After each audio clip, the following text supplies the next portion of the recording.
கர்த்தரும் இரட்சகருமாகிய இயேசு கிறிஸ்துவின் இனிய நாமத்தினால் இம்மானுவேல் விசுவாச ஊழியங்கள் வழங்கும் மாறும் ஒரு வருஷம் என்ற தலைப்பில் இந்த 290ஆம் நிகழ்ச்சியில் உங்களை சந்திப்பதில் மிகுந்த மகிழ்ச்சி அடைகிறோம். கர்த்தராகிய இயேசு கிறிஸ்துவின் இடத்தில் நாம் பணம், ஆஸ்தி, செல்வத்தை கேட்பதை விட நித்திய ஜீவனை பெற்றுக்கொள்ள அவரிடத்தில் ஆலோசனை பெறுவதே சிறந்ததாகும். எனவே அவரின் ஆசீர்வாதத்தை பெற நாடுவோம். நிலையான மகிழ்ச்சியை பெற்று நித்திய ஜீவனையும் பெற்றுக்கொள்வோம். இந்த நிகழ்ச்சியை உங்கள் நண்பர்களுக்கும் உறவினர்களுக்கும் அறிமுகப்படுத்துங்கள். கர்த்தர் உங்களை ஆசீர்வதிப்பாராக. ஆமீன். அனைவருக்கும் வணக்கம். இந்த வார வசனம் மத்தேயு 19:16. நித்திய ஜீவனை அடைவதற்கு நான் எந்த நன்மையை செய்ய வேண்டும் என்று கேட்டான். What good deed must I do to have eternal life? Matthew chapter 19 verse 16. Thank you. Yeah.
கிறிஸ்துவுக்குள் அருமையானவர்களே, ஆண்டவராகிய இயேசு கிறிஸ்து நாமத்தினாலே உங்களை நான் வாழ்த்துகிறேன்.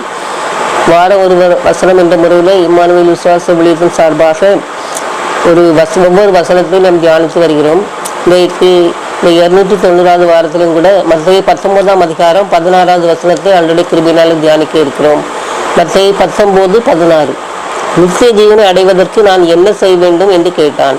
நித்திய ஜீவனை அடைவதற்கு நான் என்ன செய்ய வேண்டும் என்று கேட்டான். ஒரு வாலிப பையன், அழகான வாலிபன், எல்லா விதத்திலும் நல்ல பாண்டித்யம் பெற்றவன். அவன் ஆண்டவர்கிட்ட கேட்கான், நித்திய ஜீவனை அடைவதற்கு நான் என்ன செய்ய வேண்டும் என்று சொல்லி கேட்கிறான். நல்ல ஒரு ஆர்வம், நித்திய ஜீவனை பெற வேண்டும் என்று சொல்லி. இங்கேயும் கூட கிறிஸ்தவர்கள் எல்லாருக்குமே நித்திய ஜீவனை அடைய வேண்டும் என்று சொல்லி ஒரு ஆசை உண்டு. ஆனால் அவன் உண்மையாக அந்த நித்திய ஜீவனை அடைய வேண்டும் என்று சொன்னால் சில காரியங்களை விட்டு கொடுக்க வேண்டும், ஆண்டவருடைய வசனங்களை பின்பற்ற வேண்டும். அதுக்கு மனது கிடையாது.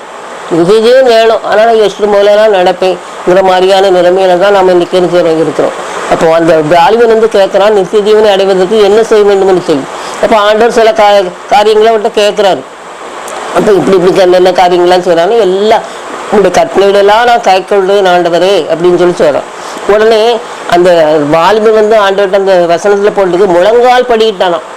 ஆண்டவர்கிட்ட முழங்கால் படிக்கிட்டு கேட்டானாம், முழங்கால் படிக்கிட்டு நித்திய ஜீவனை அடைவதற்கு நான் என்ன செய்வேன். அப்போ முழங்கால் படிக்கணும்னு சொல்லி ஒரு மனுஷர் முன்னால முழங்கால் படிக்கிறவன்னு சொன்னா கீழ்ப்படுதல் அல்லது தன்னை தாழ்மைப்படுத்துதல் அப்படின்னு சொல்லி பார்க்கலாம்.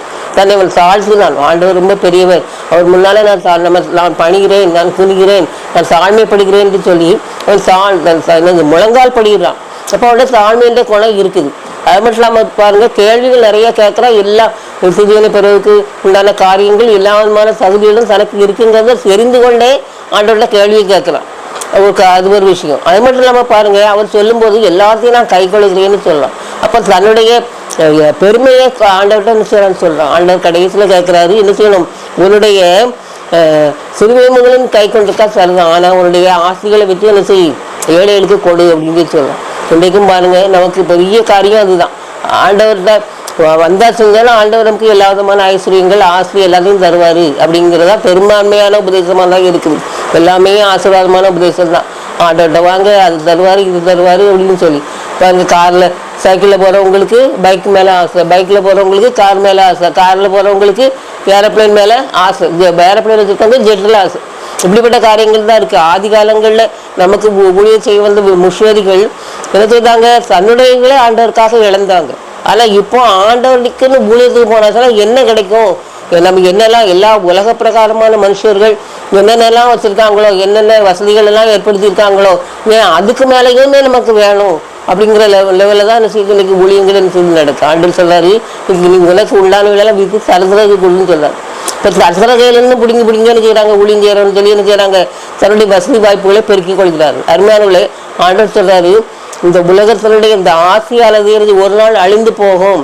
இந்த அழிந்து போகிற இந்த ஆசையினாலே உங்களுக்கு என்னது, பரலோகத்துக்கான சிநேகிதரை சம்பாதிங்கள் அப்படின்னு சொல்லி ஆண்டவர் சொல்லியிருக்காரு. அப்போ நம்முடைய ஆஸ்தி பாஸ்தி நம்முடைய பணம் எல்லாத்தின் மூலமாக ஊழியம் செய்கிறது மூலமாக நம்ம என்ன செய்யணும், பரலோக ராஜ்யத்துக்கு பங்குள்ளவர்களாக மாறுகிறோம். பாருங்க, 1 தீமோத்தேயு 6:10 போட்டு பாருங்க, பண ஆசை எல்லா தீமைக்கும் வேறாக இருக்கிறது. பண ஆசை எல்லா தீமைக்கும் வேறாக இருக்கிறது.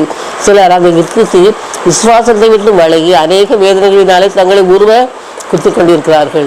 பணத்து மேலே இருக்க பாசத்தினால ஆண்டவர் சொன்ன காரியத்தை அவனால ஏற்றுக்கொள்ளவே முடியுது. இவ்வளோ கஷ்டப்பட்டு இதெல்லாம் நம்ம சம்பாதிச்சிருக்கோம், இதெல்லாம் நம்ம விட்டுட்டோம்னா, அந்த ஐஸ்வர்யத்தை நம்ம விட்டுட்டோம்னா நமக்கு இந்த உலகத்தில் மதிப்பு இருக்குது, மரியாதை இருக்காது. மட்டும் இல்லாமல் எல்லாரும் சரியான ஏமாளி பைத்தியக்காரன்னு சொல்லுவாங்க. இப்படிப்பட்ட பல நினைவுகள் அவனுக்கு எடுத்துக்கலாம் வந்திருக்கலாம்.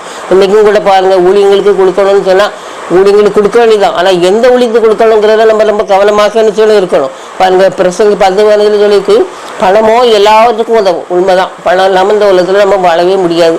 எல்லாம் பணம் அதிகரிக்க நம்முடைய எல்லா விதமான வசதிகளும் கூடும். அதே சமயத்தில் நமக்கு என்ன தரும், ஒரு ஆழம், ஒரு பெருமை, அகங்காரம், நாங்கிற தன்மையான செய்தோம் வந்துடும். ஆகையினால தான் ஆண்டவர் சொல்றாரு, உனக்கு உண்டானவர்களை விட்டு சரசலுக்கு கொடு அப்படின்னு சொல்றாங்க. ஆண்டவர் அதே சொல்றாரு, உங்களுக்கு உள்ள வச்சு பிச்சை கொடுங்கள். உங்கள்கிட்ட என்ன இருக்கோ அதை வச்சு பிச்சை கொடு, மற்றவங்கள்ட்ட வாங்கி பிச்சை கொடுன்னு சொல்லலை. இன்னைக்கு அநேக நேரங்களில் அப்படிதான் செய்யறோம். நம்ம மற்றவங்கள்ட்ட வாங்கி அவங்களுக்கு குளிஞ்சு அவங்களுக்கு கொடுக்கணும், உங்களுக்கு கொடுக்கணும், நீங்க தாங்கன்னு வாங்கின்னு செய்யறாங்க, கொடுக்குறாங்க. ஆண்டவர் அப்படி சொல்லவே இல்லை. உங்களுக்கு இடத்துல இருக்கிறத வச்சு நீங்க மற்றவங்களுக்கு கொடுங்கன்னு சொல்றாங்க. ஆகையினால நமக்குள்ள உள்ளதை வச்சு நம்ம என்ன செய்யணும், மற்றவங்களுக்கு கொடுக்கும்போது அதுதான் உண்மையாக ஆண்டவருக்கு செய்யக்கூடிய ஊழியமாக அமையும். அப்படின்னாலே நித்திய ஜீவனை அடைவதற்கு என்ன வழி என்பது தெளிவாக தெரிந்து கொண்டு அதன்படி நடக்கத்தக்கதாக ஆண்டவர் நமக்கு உதவி செய்வாராக. ஆமாம். சத்திய வேதம் பக்தரின் கீதம் சுத்தர்கள்